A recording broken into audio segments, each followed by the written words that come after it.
In this video, I'm going to show you how to enable Google Sign-In in Firebase. Now, the first thing you have to do, you want to click on the project inside your Firebase console. So I'm going to click on this tutorial project over here.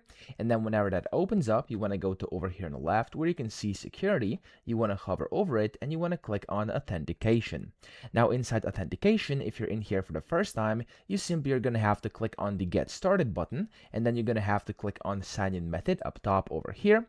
And then you'll see you have native and additional providers. So to enable Google Sign-In, you want to go and click on Google over here, and then you want to click on the enable button over here.